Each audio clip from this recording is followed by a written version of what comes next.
भारतीय सिनेमा के नक्षत्र।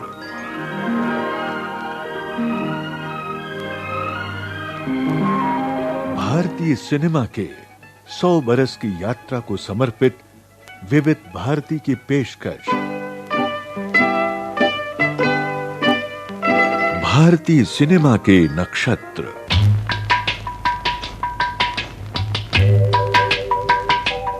भारतीय सिनेमा के नक्षत्र इस श्रृंखला में आज प्रस्तुत है प्रसिद्ध फिल्मकार ख्वाजा अहमद अब्बास पर केंद्रित कार्यक्रम। पीतल की मेरी गागरी दिलड़ी से मोल मंगाई रे, पीतल की मेरी गागरी। हमारी फिल्मी दुनिया एक परिवार है। इसी परिवार में एक मामू जान थे। छोटे बड़े सब उन्हें मामू जान कहते और बड़े एहतराम से पेश आते। परिवार से बाहर के लोग उन्हें ख्वाजा अहमद अब्बास के नाम से जानते थे और ख्वाजा अहमद अब्बास जानते थे कि उनकी शख्सियत को लेकर लोग अक्सर सवाल उठाते रहते हैं। पहले सवाल तो ये पैदा होता है कि मैं क्या हूँ।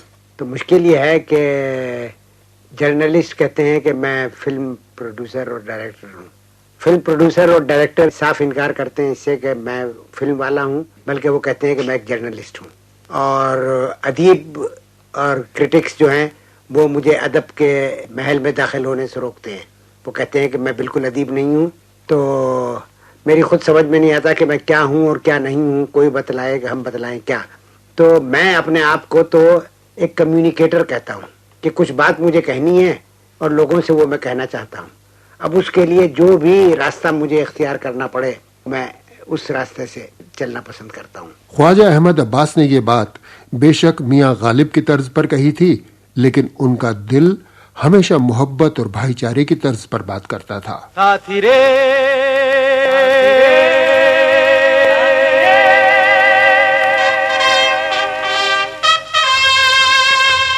कदम कदम से दिल मिला रहे हैं हम, वतन में एक नया चमन खिला रहे हैं हम। भाई कदम कदम से दिल मिला रहे हैं हम, वतन में एक नया चमन खिला रहे हैं हम। भाई कदम कदम से दिल मिला रहे हैं हम, वतन में एक नया चमन खिला रहे हैं हम। ख्वाजा अहमद अब्बास की कहानी एक लड़ाई के मैदान से शुरू हुई। एक ऐसे मैदान से जो 3 खूनी लड़ाइयों के लहू में सना था। इसी मैदान पर बसे हरियाणा के शहर पानीपत में ख्वाजा अहमद अब्बास ने मौलाना अल्ताफ हुसैन के पोते के रूप में जन्म पाया सन 1914 के जून महीने की 4 तारीख को। लड़ाई के मैदान में जन्म पाने का सिला ये मिला कि पूरी जिंदगी लड़ाई का मैदान बनी रही। इस लड़ाई में ख्वाजा अहमद अब्बास घायल कई बार हुए, हारे कभी नहीं, क्योंकि उनका हथियार था उनकी कलम। सबसे पहले मैंने जर्नलिज्म इख्तियार की स्टूडेंट की हैसियत से। मैं एक अखबार निकालता था अलीगढ़ में, अलीगढ़ ओपिनियन। तो वहाँ से मैंने इसकी इब्तिदा की थी। अलीगढ़ ओपिनियन मुझे इसलिए निकालना पड़ा कि नेशनलिस्ट ख्यालात होने की वजह से अलीगढ़ मैगजीन मेरे लिए बंद था। आज़ादी से पहले की बात कर रहा हूँ। तो अलीगढ़ ओपिनियन में मेरे मजमून और कहानियाँ नहीं छप सकती थी, इसलिए मुझे अपना एक हफ्तावार अखबार अलीगढ़ ओपिनियन निकालना पड़ा अपनी राय का इजहार करने के लिए। उसके बाद दूसरे अखबारों में लिखना शुरू किया। पहले नामा निगार की हैसियत से बम्बई क्रॉनिकल और नेशनल कॉल वगैरह पेपर्स में मैं लिखता था, रिपोर्टें भेजता था।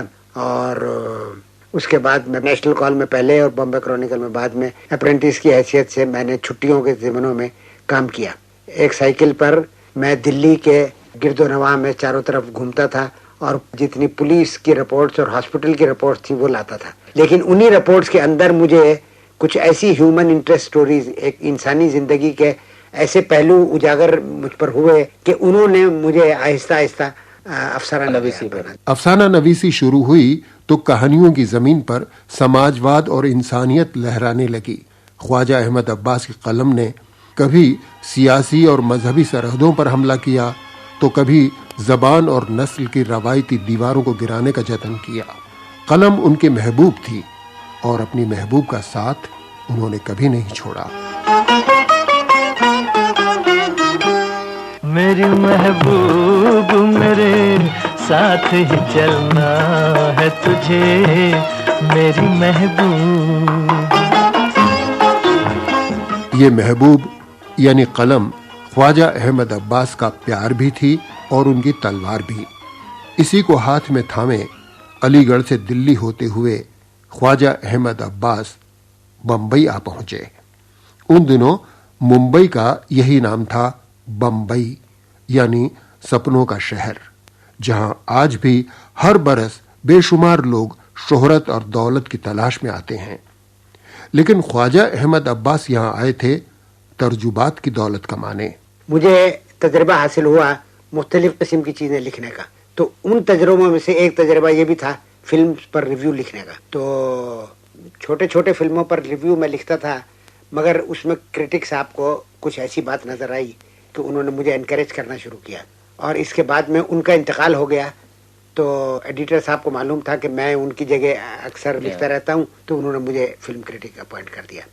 तो ये थी पहली मंजिल फिल्मों की तरफ आने की। तो फिल्मों में वैसे मेरी दिलचस्पी थी बहुत, क्योंकि फिल्म एक जरिया था कम्युनिकेशन का। लाखों आदमियों से आदमी बातचीत कर सकता है, या उनको अपने ख्यालात बता सकता है, या अपने ख्यालात उन तक पहुंचा सकता है। तो फिर फिल्म क्रिटिक मुझे बना दिया गया, और जब मैंने फिल्म के रिव्यूज लिखने शुरू किए तो उनसे काफी हलचल मच गई। फिल्मों से ख्वाजा अहमद अब्बास का नाता तो जुड़ा, लेकिन कुछ दूर दूर का ही रहा। हाँ, कलम के साथ उनका नाता नजदीक से नजदीक तर होता चला गया। 1941 में ख्वाजा अहमद अब्बास ने मुंबई क्रॉनिकल्स नाम के अखबार में द लास्ट पेज लिखना शुरू किया, जो बेहद मकबूल हुआ। इतना कि 1947 में अखबार तो बंद हो गया, कॉलम नहीं हुआ और ब्लिट्ज के आखिरी सफ़े पर आ गया।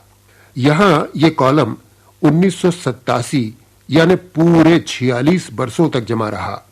जब अंग्रेजी अखबार ब्लिट्ज ने हिंदी और उर्दू में भी छपना शुरू किया, तब 25 बरसों तक ये कॉलम अंग्रेजी और हिंदुस्तानी दोनों जबानों में जारी रहा। लोगों का कहना है कि इन अखबारों का आखिरी पन्ना असल में पहला पन्ना होता था, क्योंकि पढ़ने वाले इसी पन्ने को सबसे पहले पढ़ते थे। बहरहाल अखबार नवीसी ख्वाजा अहमद अब्बास की रहगुजर का सिर्फ एक पड़ाव था। उनके कलम को और उनके दिल की तमन्ना को तो अभी मंजिल से भी आगे जाना था।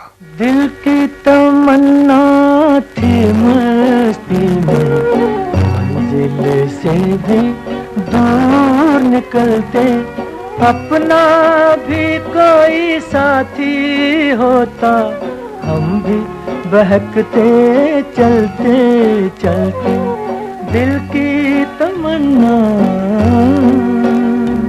फिल्मों के रिव्यू लिखते लिखते ख्वाजा अहमद अब्बास का उठना बैठना फिल्मी हस्तियों के बीच में होने लगा, और 1936 में इसका पहला नतीजा सामने आया, जब उन्हें बॉम्बे टॉकीज के लिए एक फिल्म लिखने का मौका मिला। उसका नाम था नया संसार, जो बॉम्बे टॉकीज ने बनाई थी, और थीम एक इंडिपेंडेंट माइंडेड जर्नलिस्ट की आज़ादी थी, आज़ादी ख्याल। तो उसके अंदर मैंने फिल्म क्रिटिसिज्म का तो सवाल नहीं उठाया था, अपनी आप बीती नहीं बताई थी, लेकिन कहा था कि वो रिपोर्टर जो है वो सच्ची बात लिखना चाहता है, और एडिटर जो है वो डरता है कि ये छप जाएगा अगर तो इश्तिहार बंद हो जाएंगे, ये बहुत बंद हो जाएगा, वो हो जाएगा। और जो सरमायादार थे शहर के, वो एडिटर को अपने पंजे में कसा हुआ रखना चाहते थे। तो उस वक्त वो कहानी मुखर्जी साहब ने पसंद की और उस पर फिल्म बनाई, और वो फिल्म खुशकिस्मती से मैं उसके साथ आखिर तक वाबस्ता रहा। पहले अखबार में काम करता था और फिर ट्रेन लेकर मलाड जाता था, वहाँ रात भर उनके साथ काम करता था। डायलॉग वगैरह भी सब मैंने लिखे। तो इत्तेफाक की बात यह है कि वो फिल्म बहुत ही मकबूल हुई। फिल्मी दुनिया की रवायत है कि अगर फिल्म चले तो उससे जुड़े सब लोग चल पड़ते हैं। फिल्म नया संसार और ख्वाजा अहमद अब्बास के साथ भी यही हुआ। फिल्म ने पैसे कमाए तो ख्वाजा अहमद अब्बास की कलम भी कमाने लगी। पहली पिक्चर के तो मुझे 750 रुपए मिले थे लिखने, कहानी लिखने के, सिनेरियो लिखने के और डायलॉग लिखने के। लेकिन दूसरी कहानी में मुझे 2000 रुपए की पेशकश की गई और तीसरी कहानी में 3000 रुपए की। तो उन्होंने कहा कि साहब आप हमारे लिए भी ऐसी ही कहानी लिख दीजिए। तो मैंने एक कहानी लिखी और उसका नाम मैंने रखा स्वांग, जो भेस भरने को कहते जी। हैं, और जिसमें एक लड़की फैंसी ड्रेस के तौर पर, एक अमीर लड़की फैंसी ड्रेस के तौर पर एक गरीब लड़की का ड्रेस पहन लेती है, और इस तरीके से वो गरीबों की जिंदगी से वाकिफ आशरा होती है। जी।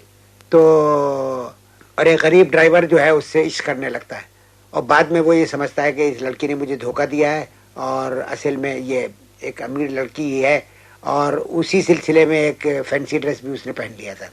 तो उसका नाम उन्होंने बदलकर नई दुनिया लिख दिया, और उसमें इतने चेंजेस किए कि जब वो पिक्चर स्क्रीन पर आई तो मैंने उसे पहचानने से इनकार कर दिया कि आपकी कहानी है, कि ये मेरी कहानी है। दूसरी कहानी थी, वो भी उसके साथ भी कुछ ऐसा ही हुआ। उसका नाम मालूम नहीं क्या था, इस वक्त नाम याद नहीं, मगर उन्होंने भी उसका नाम बदलकर नया कुछ रख दिया था। तो उसके साथ भी ऐसा ही हुआ। तो मैं उन डायरेक्टरों से, उस जमाने में जोश ज्यादा था नौजवानी का, तो मैं उनसे बहुत जाके लड़ा और झगड़ा, और उन्होंने तब कहा कि मियां डायरेक्शन जो है वो बड़ी मुश्किल चीज है, कहानी लिखना तो आसान चीज है, और डायरेक्टर का ही हक होता है कहानी को चेंज करने का और जैसा वो बनाएगा। मैंने कहा कि साहब आपने अनरियल कपड़े पहनाए हैं, अनरियल सेट लगाए हैं, जो कोई जिंदगी से कोई वाबस्तगी नहीं रखते, तो और आपने मेरी कहानी का कुछ बना दिया है। तो उन्होंने कहा कि ये हमारा हक होता है, तो अगर तुम्हें हिम्मत है तो तुम डायरेक्ट करो पिक्चर।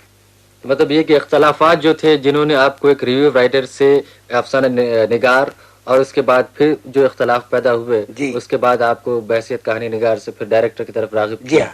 शायद यही सिलसिला यही सिलसिला था। बिल्कुल सही आप फरमा रहे हैं।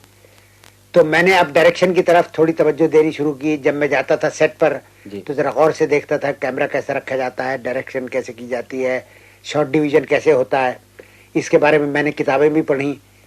किताबें पढ़कर तालीम तो हासिल की जा सकती है, लेकिन उन दिनों फिल्म बनाने के लिए सिर्फ तालीम ही काफी नहीं थी। भारत में बरतानवी सरकार थी और फिल्म बनाने के लिए एक लाइसेंस की दरकार थी। तो उस जमाने में गवर्नमेंट ने कंट्रोल लगा दिया था फिल्म बनाने पर, कि जिनको लाइसेंस मिलता था वो ही बना सकते थे पिक्चर। तो एक लाइसेंस हमने भी अप्लाई किया और हमको एक लाइसेंस हासिल हो गया जी। तो तीन कौमी इदारों को लाइसेंस मिले थे पिक्चर बनाने के। एक हमें मिला था, एक चेतन आनंद साहब को मिला था, और एक उदय शंकर मशहूर डांसर जो है उनको लाइसेंस मिला था। लाइसेंस मिल जाने के बाद ख्वाजा अहमद अब्बास की दूसरी जरूरत थी एक दमदार कहानी। उस जमाने में बंगाल में बहुत जबरदस्त काल पड़ा हुआ था जी। तो मैंने कहा इससे बढ़कर कोई थीम नहीं है। उस पर किसी ने पिक्चर नहीं बनाई थी उस वक्त तक। अफसाने भी बहुत ही कम लिखे गए थे, लेकिन 2 ड्रामे लिखे गए थे हमने पीपल्स थिएटर के लिए। एक बंगाली का था ड्रामा जिसका नाम था नबन्ना जी। वो ड्रामा मैंने कलकत्ते में जाके देखा, और एक ड्रामा था अंतिम अभिलाषा जी। तो वो ड्रामा हिंदुस्तानी में यहाँ यही हुआ था बम्बई में।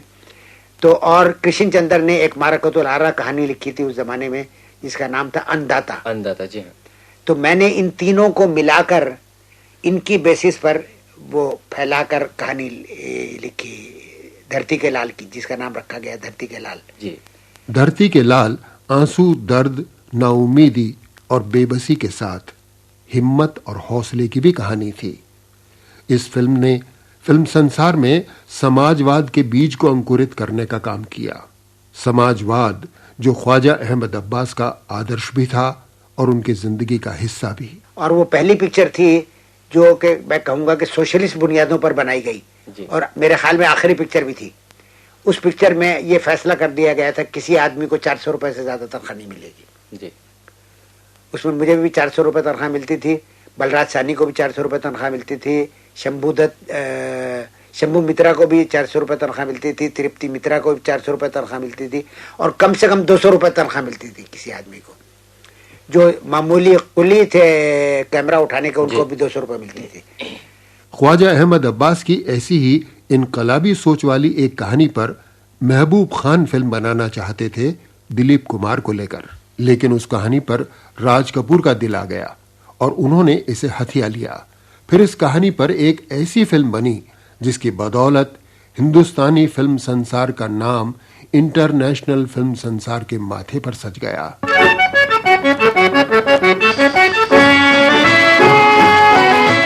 ये फिल्म थी आवारा। आवारा हूँ या गर्दिश में हूँ, आसमान का तारा हूँ, आवारा हूँ। आवारा की बेमिसाल मकबूलियत ने ख्वाजा अहमद अब्बास और राज कपूर की दोस्ती को भी एक मिसाल बना दिया। इसी जोड़ी की बदौलत 1955 में आरके की एक और फिल्म आई, श्री 420। मेरा जूता है जापानी, ये पतलून इंग्लिस्तानी, सर पे लाल टोपी रूसी, फिर भी दिल है हिंदुस्तानी, मेरा जूता है जापानी।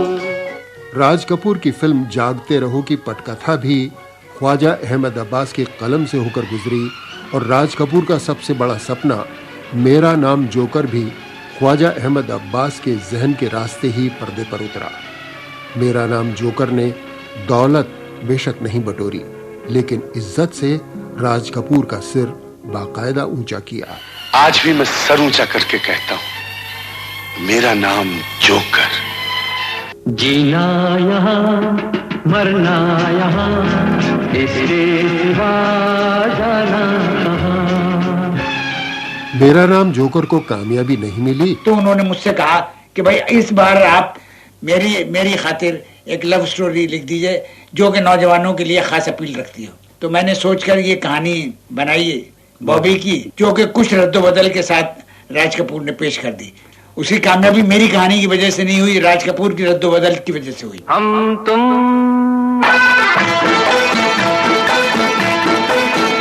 एक कमरे में बंद हो,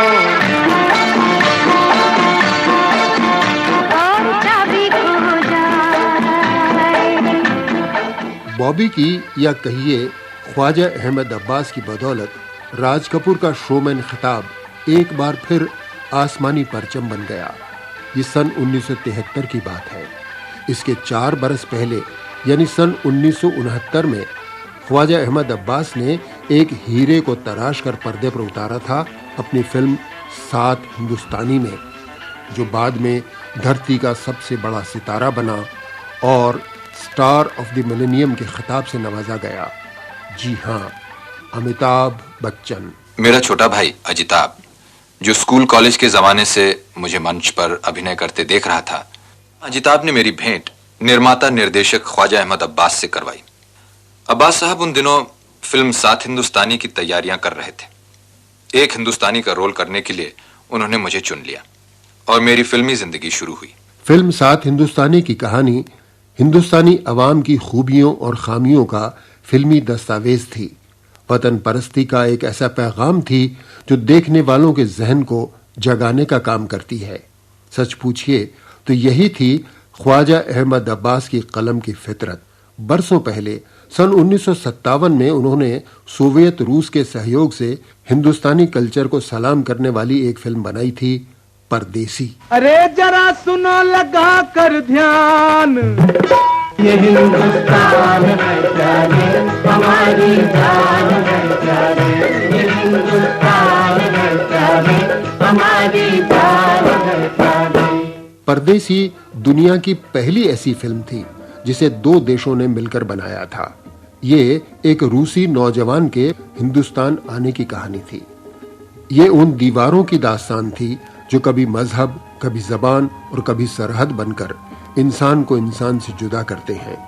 परदेसी उस मोहब्बत की भी कहानी थी जो इन सियासी दीवारों के खिलाफ बगावत करती है। संग संग चलो तोरे मन थोड़े चाहे रे, लोग लाज रोके पिया का करूं हाय रे। संग संग चलो तोरे मन थोड़े चाहे रे, लोग लाज रोके पिया का करूं हाय रे। राम करे हाय किसके मन में बैर से कभी जागे ना। फिल्म परदेसी में नरगिस और बलराज साहनी के साथ हीरो के रूप में एक रूसी कलाकार थे, ओलेग स्त्रिजनोव। फिल्म आवारा के बाद नरगिस ख्वाजा अहमद अब्बास की कलम का लोहा मान गई थी। शायद इसी वजह से अगले ही बरस यानी सन 1952 में अब्बास साहब ने राज कपूर और नरगिस को लेकर एक फिल्म बनाई, अनहोनी। नरगिस के कहने से ये आवारा की कहानी को उलटकर बनाई गई थी। जैसे आवारा में एक जज का बेटा बुरी संगत में पड़कर आवारा हो जाता है, उसी तरह अनहोनी में दो बहनों की कहानी है। एक बहन ने जन्म तवाइफ के गर्भ से लिया, दूसरी बहन एक जागीरदार साहब की बीवी के पेट से पैदा हुई थी, मगर तवाइफ जागीरदार की असली बेटी को चुरा कर ले जाती है और उसकी जगह अपने पेट से पैदा हुई लड़की को रख देती है। जवान होकर शरीफ की बेटी गंदी जबान वाली तवाइफ की बेटी बन जाती है और तवाइफ की बेटी जागीरदार के घर में पलकर पढ़ी लिखी, मुहज्जब और कल्चर लेडी बन जाती है। यही मैं दिखाना चाहता था कि इंसान का चरित्र और उसकी किस्मत में जन्म का हिस्सा कम होता है और समाजी वातावरण का ज्यादा।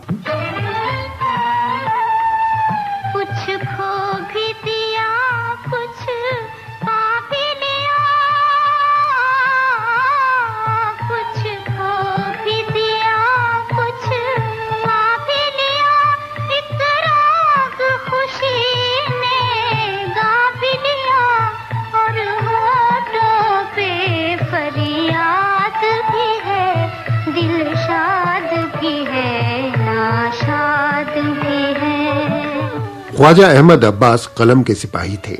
फिल्म के कैमरे को भी वे सेलुलाइड पर लिखने वाली कलम कहते थे।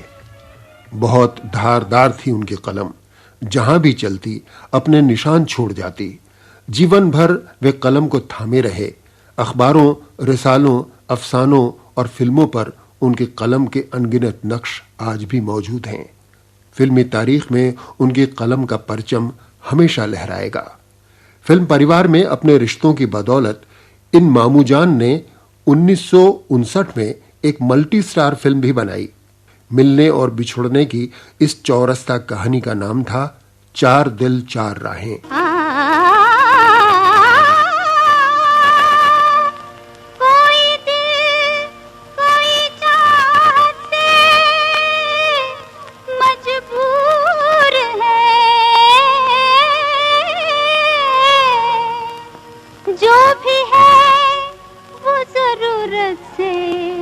मजबूर है, कोई माने न माने, मगर जाने मन कुछ तुम्हें चाहिए, कुछ हमें चाहिए, कुछ तुम्हें चाहिए, कुछ हमें चाहिए, कुछ तुम्हें चाहिए। 1962 में बंबई की नौकरी पेशा लड़कियों के दर्द और बेबसी की कहानी को पर्दे पर उतारने वाली उनकी फिल्म थी 11,000 लड़कियां। काम की धुन में है रवा, मस्त मगन हंसी जवां, 11,000 लड़कियां, 11,000 लड़कियां। नए और पुराने रवायात और जज्बात के टकराव की नवाबी दास्तान को अवाम ने पर्दे पर देखा 1965 में आसमान महल के रूप में।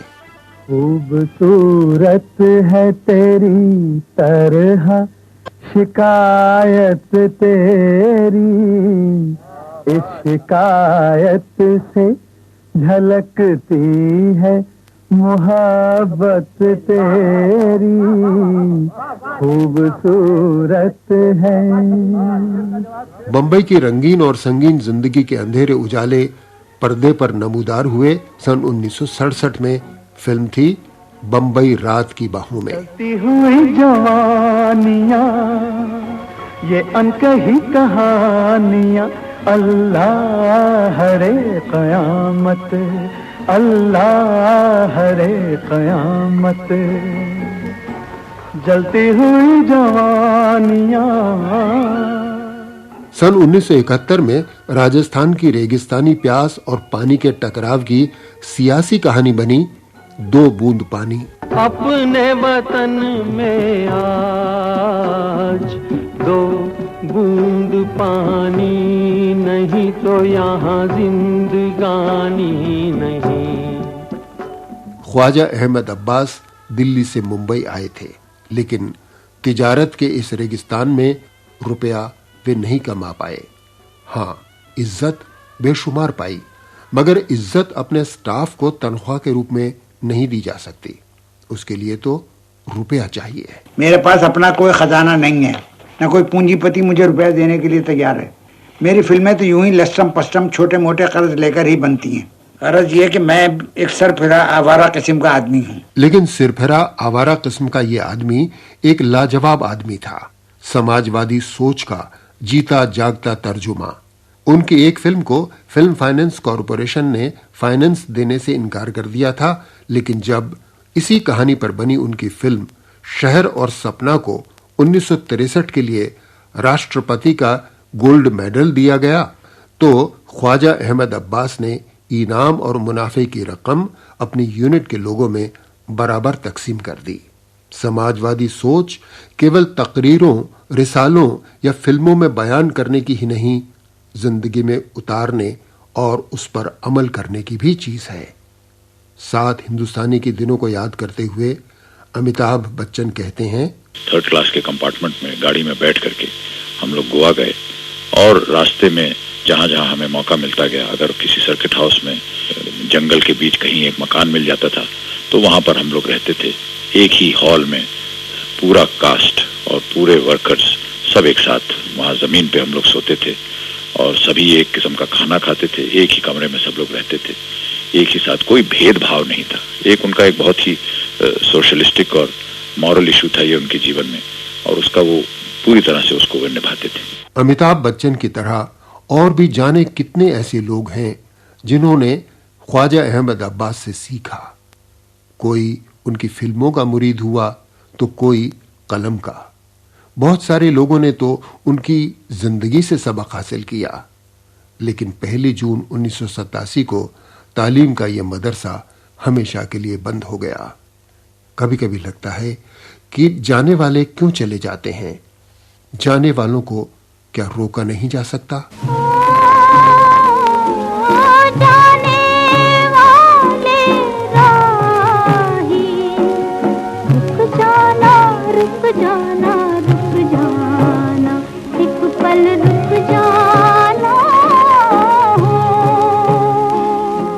कुदरत का उसूल किसी के लिए नहीं बदलता।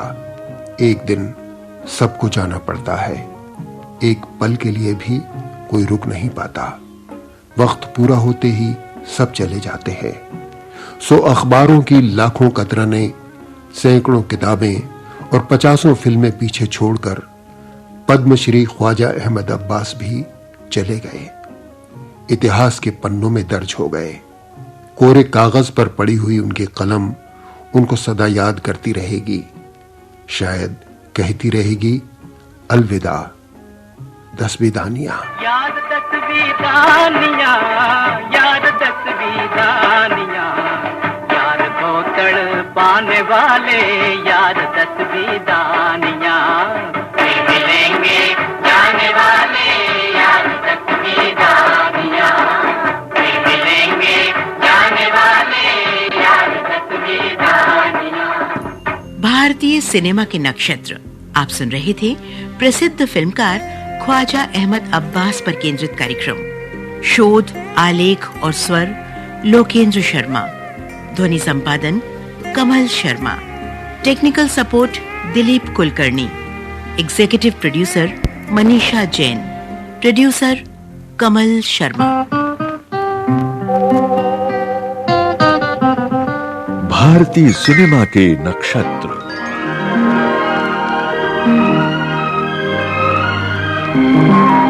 भारतीय सिनेमा के 100 बरस की यात्रा को समर्पित विविध भारती की पेशकश। भारतीय सिनेमा के नक्षत्र।